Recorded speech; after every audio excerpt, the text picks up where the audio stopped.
I'm so thankful that our chains are gone this morning and we've been set free. Amen. When you look at the four Gospels from a Christmas perspective, only two of them even mention the story of the birth of Jesus. Mark and John basically start 30 years later with the ministry of John the Baptist. Luke begins with the birth of John the Baptist, Jesus' forerunner. But Matthew stands alone with the unique, maybe you would even think of it as a boring introduction. A lengthy genealogy to prove to his Jewish readers that Jesus had the right lineage to be their Messiah. He needs to be able to connect Jesus with King David, but he goes even further back to connect him to Abraham. David wanted to build God a house, a temple, so God said that he would build David a house, the lineage. And he would establish that, he said, forever. This is the Messianic promise given to David from God through the prophet Nathan in 2 Samuel chapter 7, verse 12. And when thy days be fulfilled, thou shalt keep or sleep with thy fathers. I will set up thy seed after thee, which shall proceed out of thy bowels, and I will establish his kingdom. He shall build an house for my name, and I will establish the throne of his kingdom forever.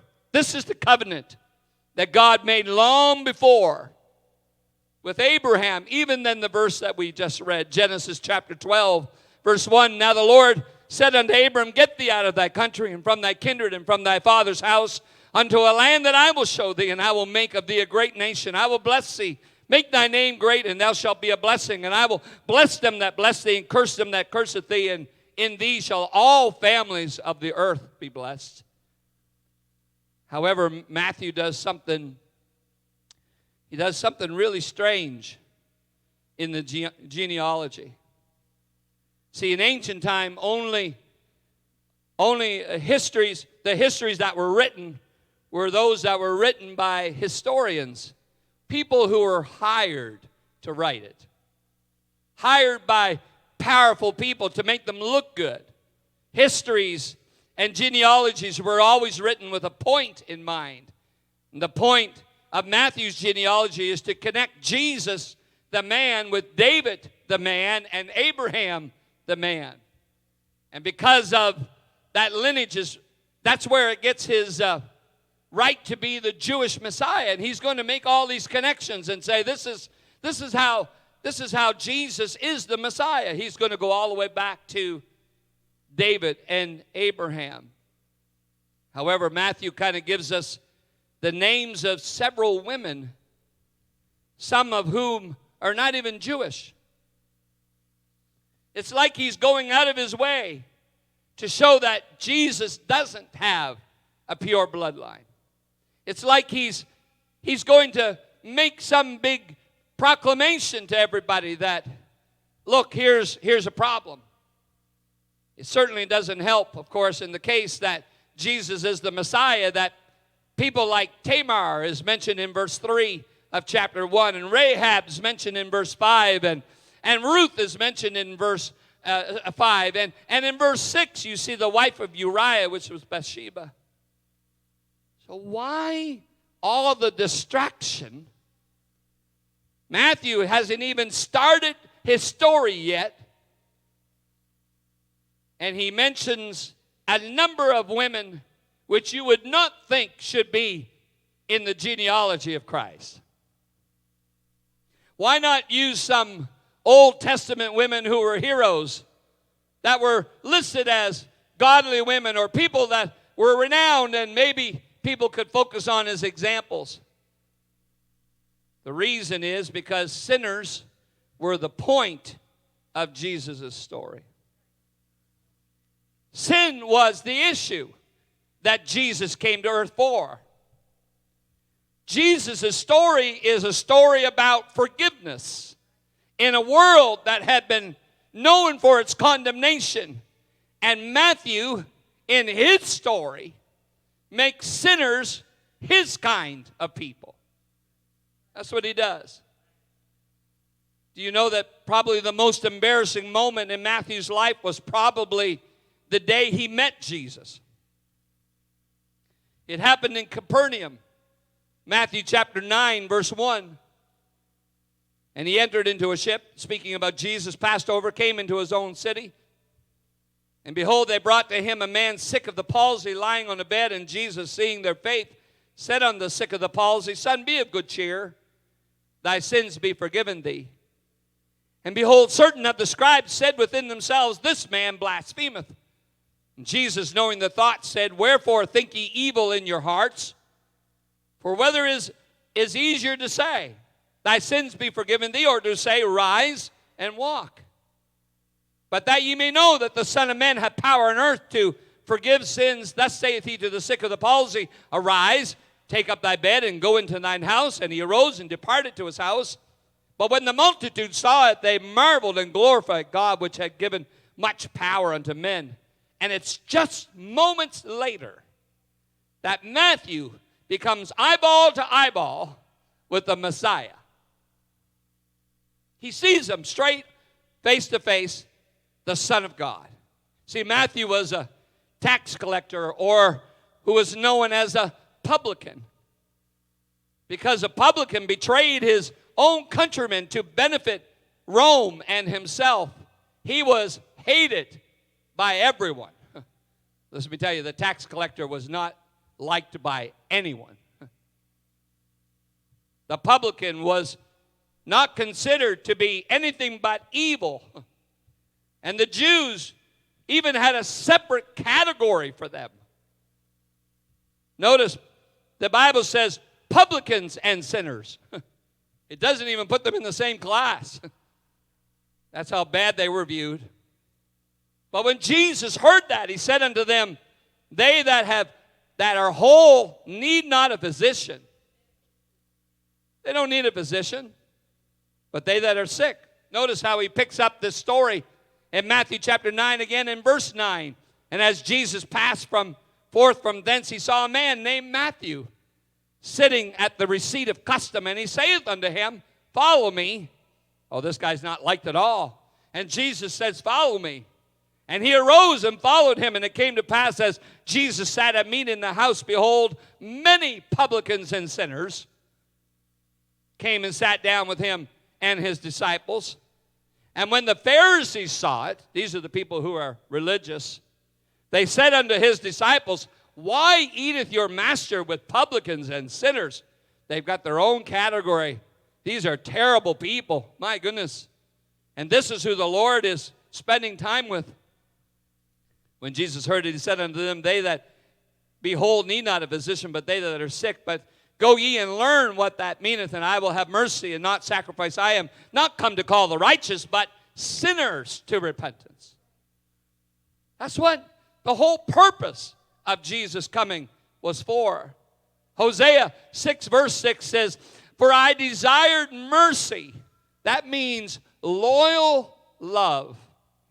I desired loyal love and not sacrifice, and the knowledge of God more than burnt offerings. That's why he said in 1 Samuel chapter 15, verse 22, he said, Samuel said, Hath the Lord as great delight in burnt offerings and sacrifices as in obeying the voice of the Lord? Behold, to obey is better than sacrifice, and to hearken than the fat of rams.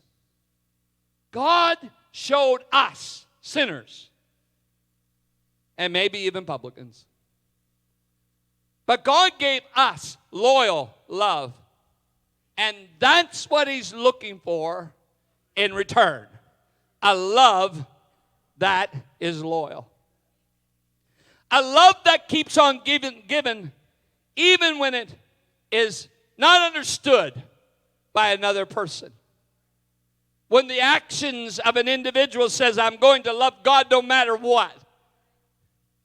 No matter who's here or who's not here, what anyone else is doing or what anyone else isn't doing, I'm going to show a love to God that is loyal. And he stepped into this existence, and he allowed Matthew to write. He allowed him to write 4 people in the genealogy that are a long ways from perfect. But see, God's not looking for perfection from us. That's the point of Matthew's story and Jesus' genealogies. He's actually looking for a loyal love. A love that goes beyond us thinking that we will ever be good enough. No, a love that says, this is how God loved me, and this is how I'm going to love him back. This is a love that is loyal beyond what anyone can say or not say. So I take you this morning to the story of the woman and the alabaster box. Is written in Matthew 26, the same book that Matthew here, of course, has given us the genealogy of Jesus, and he shows some people with imperfection. It's also written in Mark 14, but we're going to look at it today from Luke chapter 7, and verse 36 we'll start. One of the Pharisees desired him that he would eat with him. This is a religious person. He went into the Pharisee's house and sat down to meat. And behold, a woman in the city, which was a sinner. Isn't it interesting? Has to put that in there. Yeah, we have people in church that used to be crooks. We got people coming, they used to be committing adultery all the time. We have people coming, they were drug addicts. Is it necessary? Yeah, that's what he says. We got a woman that shows up, she's a sinner. It's stated, clarified. There's a point behind the writing of what's going to happen here. She's a sinner, which when she knew that Jesus sat at meat in a Pharisee's house, the religious person, she brought an alabaster box of ointment. And she stood at his feet behind him, weeping, and began to wash his feet with tears, and did wipe them with the hairs of her head, and kissed his feet, and anointed them with the ointment. Now when the Pharisee which had bidden him saw it, he spake within himself, saying, this man, if he were a prophet, he would have known who and what manner of woman that is that toucheth him, for she is a sinner. Has to say it again. Jesus answering said unto him, Simon, I have somewhat to say unto thee. And he saith, Master, say on. Well, there was a certain creditor which had 2 debtors. The one owed 500 pence and the other 50. And when they had nothing to pay, he frankly forgave them both. Tell me therefore, which of them will love him most? Simon answered and said, I suppose that he to whom he forgave most. And he said unto him, Thou hast rightly judged. And he turned to the woman. He turned to the woman and he said to Simon. He looked at the woman, but he's speaking to Simon. Seest thou this woman? I entered into thine house.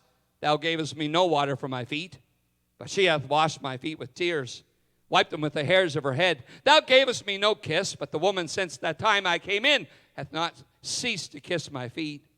My head with oil thou didst not anoint, but this woman hath anointed my feet with ointment. Wherefore I say unto thee, her sins which are many are forgiven, for she hath loved much, but to whom little is forgiven, the same loveth little. And he said unto her, Thy sins are forgiven. I want you to see the love that is loyal in this story. First of all, Jesus, he enters into a Pharisee's house. The Bible tells us that his name was Simon. Nothing more is known of him. It is not improbable, however, that he, of course, you see later on in the story, he's probably been healed. We notice that he was a leper. He's been healed probably by the Lord of this disease or some other disease, and he's now giving a feast to show his gratitude to the Lord. And they sit down. They don't sit down like we do. The original word means here they placed themselves kind of in a reclining position at a table. The notion of sitting at the meals were like for modern customs where they would lean forward and their feet would go out backwards. They would lean towards where they're eating. And behold, there's a sinner, a woman from the city. The city's not really known. That's not even really what's important.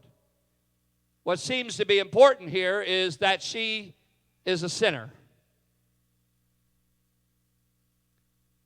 depraved or maybe even wicked. The woman seems to be known as a sinner, maybe because she's been abandoned or possibly because she's known as a prostitute. It is certain that she had much to be forgiven of. We see that in the story. She probably passed her life by with all kinds of sin. There's no indication that it's actually Mary Magdalene. Some people think that, but there's no certainty of that. All we know is that she hasn't had a very good lifestyle. And probably because of her lifestyle, for her to even have an alabaster box of ointment, which was very costly, it probably was gained through her improper lifestyle. She's not known as a very good person in society. But yet she stands at the feet behind Jesus while he's reclining, getting ready to eat.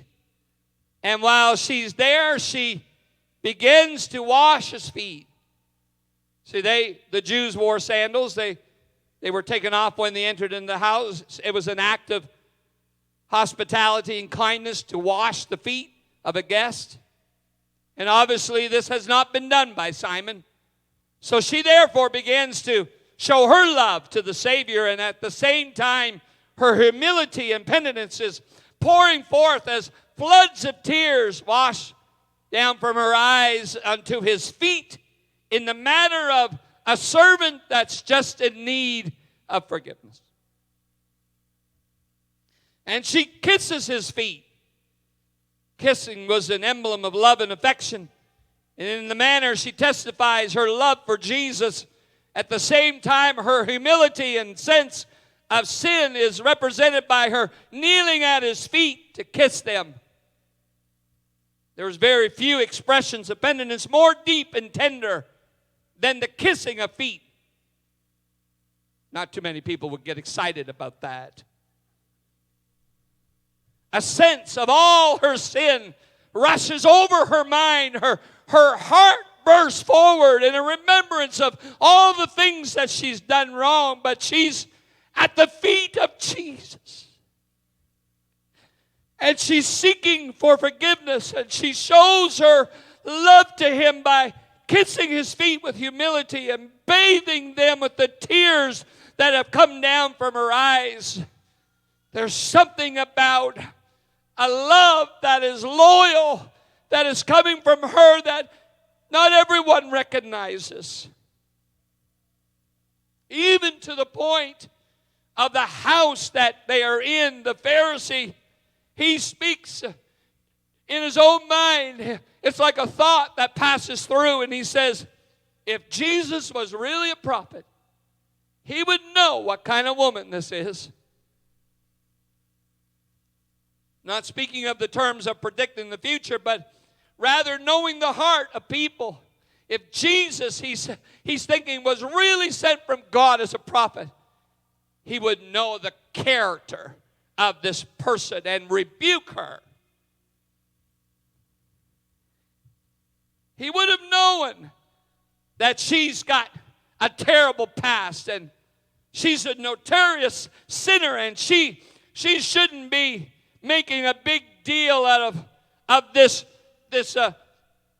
time in his house and everyone seeing what she's doing. And if Jesus was really who he said he is, he would see the society around him and the guilt that is within them, and he would bring that to the forefront. Oh, he even goes a little farther.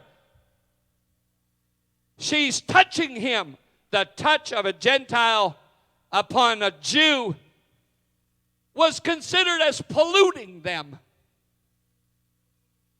Oh, if this was really God, then he would know that this is unacceptable. But something is raining loud and clear from this lady. A love that is loyal. The Lord knows what is the thoughts of Simon. He knows what Simon is even thinking. And he quickly brings forward, guess what, Simon? Got a little story for you. If someone owed 500 pence, that's about $70. And someone else that had 50 pence, about $7, and neither one of them could pay Simon, but the creditor, he said, listen, I'm going to forgive both of you. Neither one of you has to pay the $70 or the 7. 10 times as much. Which one, Simon, would have received the greater forgiveness of debt? Which one would celebrate the most? Maybe the one, just maybe, Simon, maybe the one that's been forgiven the most would celebrate the most. And all of a sudden he's painting a picture. You see this woman right here? She's compared to what I'm just sharing with you right now. And then he goes into an unveiling of the difference of the love that she has than Simon. He said, Simon, you're the one who invited me into the house. You're the one, Simon, that invited me in. And you're the one that's supposed to give me the usual rights of hospitality. But you didn't even give me any water for my feet. See, the Eastern people, the custom before eating was that they would wash their feet, and they would do this because water would have been brought to them by the owner of the house, and the rights of hospitality would be shown. That goes all the way back to Genesis chapter 18. He said, thou didn't even give me a kiss. Kiss was a token of affection and a common mode of salutation. And Simon even neglected to welcome the Lord into his house. Yet this woman hasn't ceased, Simon, to keep welcoming me since I've come in.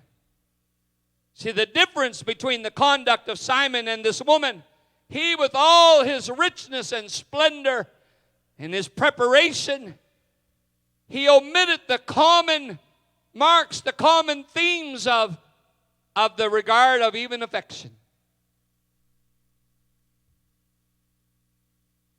And she, in her humility, bowed at his feet and watered them with tears and had not ceased to kiss them. See, the most splendid entertainments do not always express the greatest welcome. There may be great entertainment, invitation, but maybe a lack of sincerity in a love that's loyal.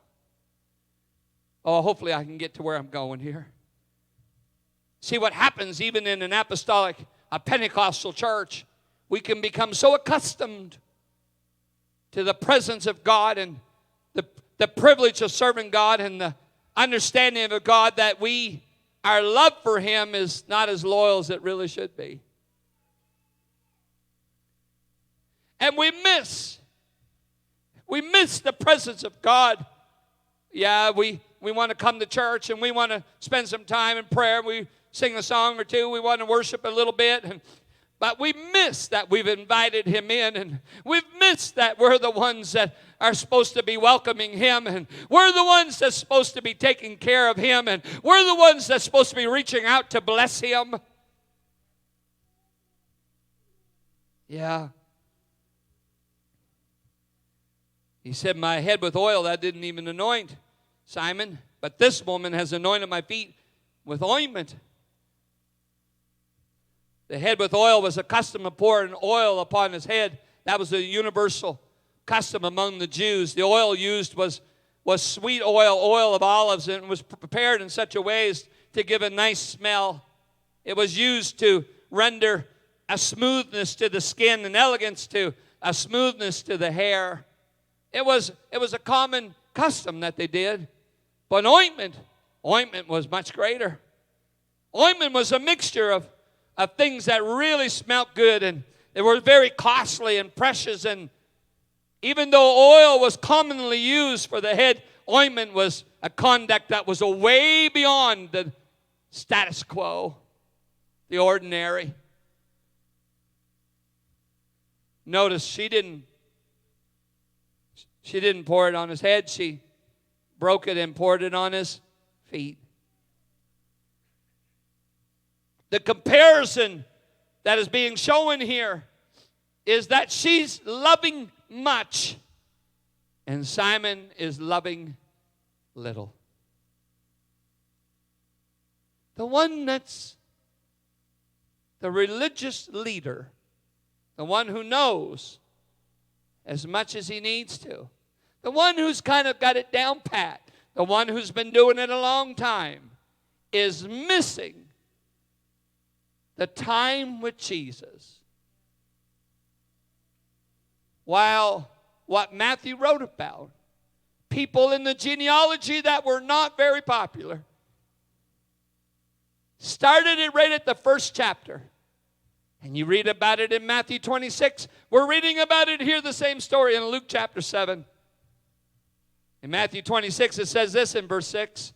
Now when Jesus was in Bethany, the house of Simon the leper, there came unto him a woman having an alabaster box, a very precious ointment, poured it on his head as he sat at meat. When his disciples saw it, they had indignation, saying, to what purpose is this waste? Waste? Even his disciples think it's a waste. For this ointment might have been sold for much and given to the poor. And when Jesus understood it, he said unto them, why trouble ye the woman? For she hath wrought a good work upon me. Even the disciples are missing the point. And it's only right after this that Judas goes and makes a deal to sell the Lord. What's the problem here? The problem is there's an issue with the love, the loyalty of the love. I ended this morning with 5 principles. I want you to get, I've just told you the story of the woman with the alabaster box, the creating of chapter 1 of Matthew that includes people that are not very perfect at all. But here's the principles that God knows about a love that's loyal. Number 1, anyone and everyone can be part of a life with Jesus. Tamar, Rahab, Ruth, Bathsheba, the woman with the alabaster box, you, me. Anyone and everyone can have a life, a relationship, an experience with Jesus. Nobody's excluded. See, a love that's loyal, God's not looking for the ones that have got it all down pat. He's not even looking for the ones that have the most knowledge about Him. He's not looking for the ones that's been around the longest. He's not looking for the ones that have got it all together. No, He's looking for a love that's loyal.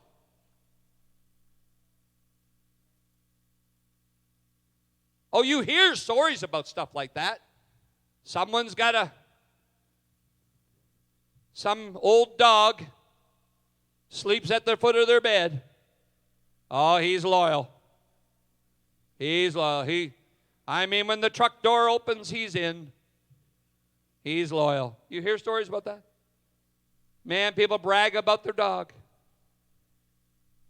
Dog sleeps at the foot of the bed. No dog sleeping in my bed. But you hear about it. Oh, I mean, it's part of the family. It's it. Brother Hanson's got those. He's got people that are part of the family. I mean, the dog goes everywhere. And you hear a story. Do you know what I'm talking about? And someone's got an old cat.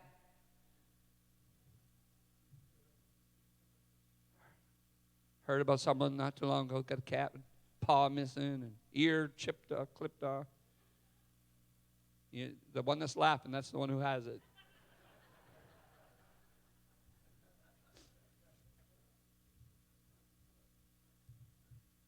Yeah, you hear these stories of loyalty.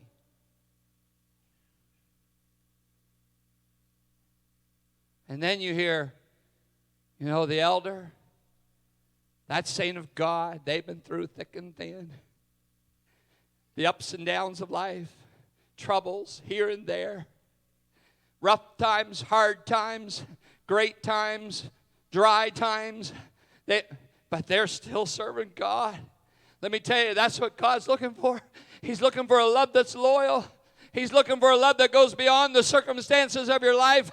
And it's not class for certain people. It's not just for a certain group. It's looking, he's visiting, he's putting his mind out, looking for, grabbing on to the person. No one else thinks that they're maybe that important, have got too much together. But there's a love down inside of them that is so powerful for God. It doesn't matter what's happening in their life. They're loving God anyway. That's the love that God's looking for in this room. Watching online this morning, don't compare yourselves among yourselves. Don't allow yourself to be compared to the person beside you or across the aisle. That's not what's going to cut it. What's going to cut it is your love for God is greater than anything else in this world. A love that is loyal. God's not looking for a religious house. He's looking for someone that'll bow at his feet and let the humility of their heart and soul be poured out before him. As the invitation of his presence is recognized and they get lost in the Spirit of God. That's what God's looking for. Youngest to the oldest, anyone and everyone can have a relationship with Jesus. Principle number 1. Principle number 2. Bring what you have.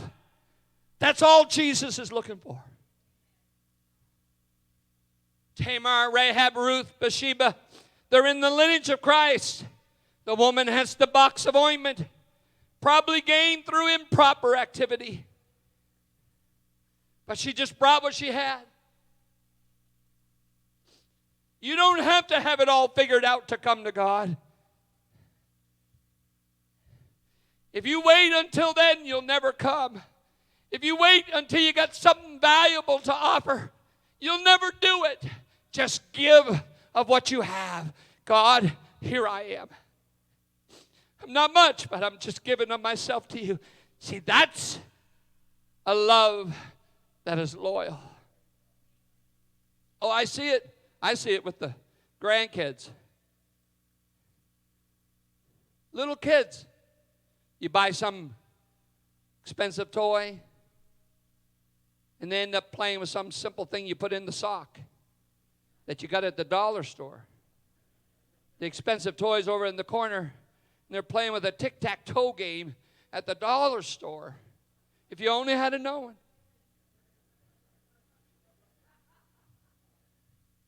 They're not caught up in the splendor of it all. No, it's just what you have. See, we get this mentality that's got to be this way and that way and this. No. He's just looking for a love that's loyal. Just give of what you have yourself. Number 3, don't worry what anyone else is doing.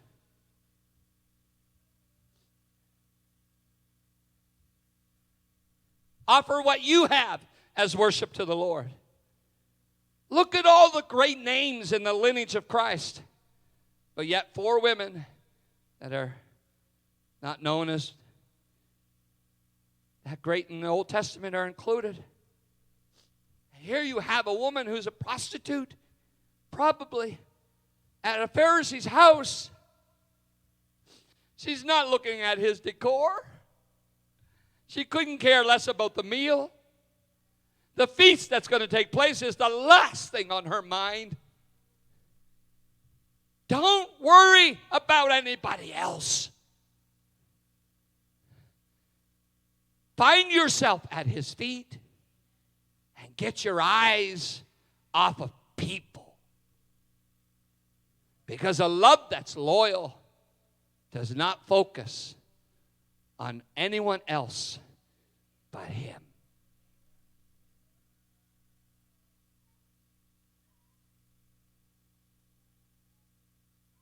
I could say a lot about that, but I'll just refrain.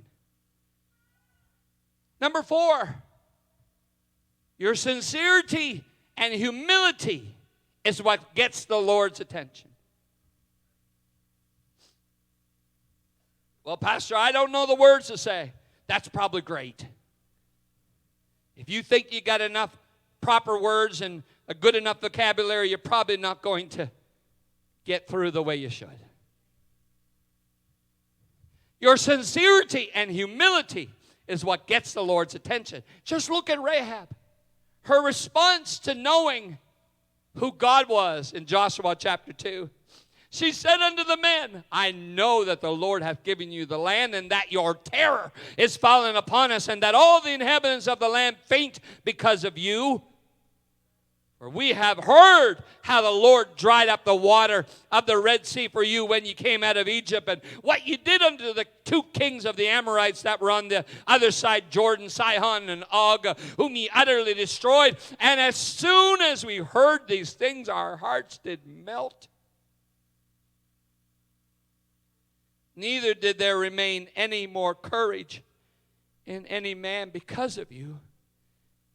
For the Lord your God, he is God in heaven above and in the earth beneath. And the sincerity of the woman, she just bowed herself at the feet of Jesus. She did it with absolute sincerity, humility. She didn't worry about anyone else. She just gave of what she had because she knew that she could be a part of a relationship with Jesus. And number 5, just receive what the Lord has for you. A love that's loyal takes what God's got for you. You may have all kinds of asks. You may have all kinds of desire for all kinds of other things. But God knows what you and I need. Just receive what God's got for you. Well, I'd like it this way and that way, and I'd like it to come this way and this time. No, just take what God's got. The most powerful thing that could ever be said to this woman was said, thy sins be forgiven thee.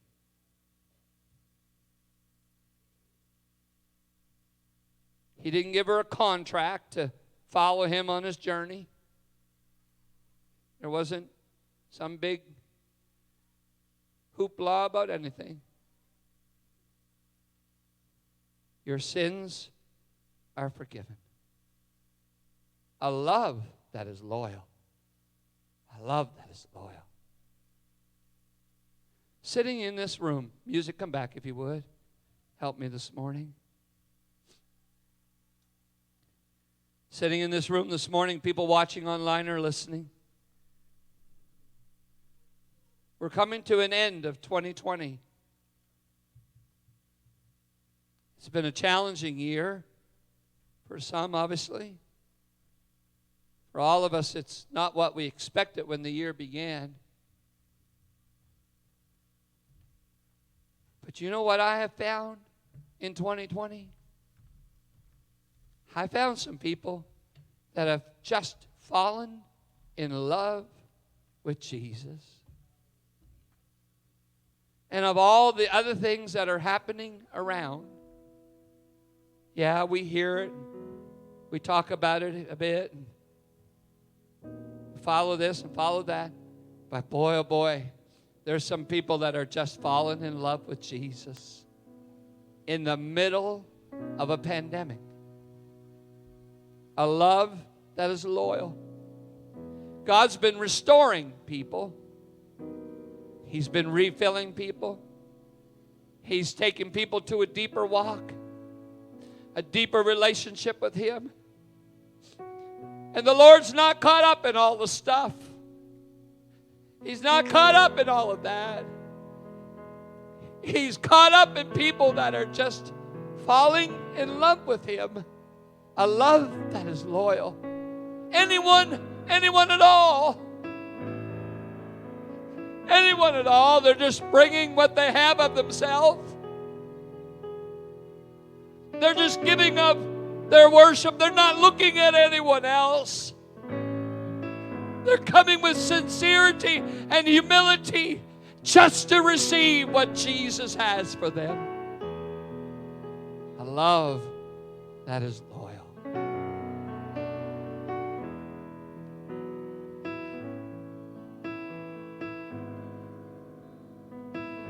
Oh, let God captivate your heart this morning.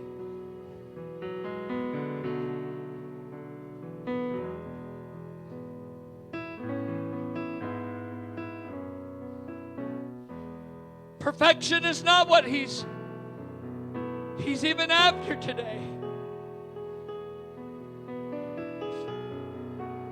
The religious custom, ritual, and tradition, it doesn't impress Him much at all.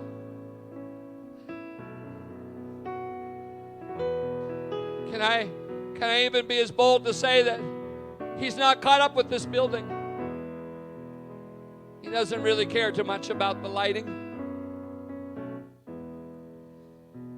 The songs that are sung, He isn't going to move based upon which one and which one isn't. No, it's all based upon a group of people that just want to find themselves at His feet.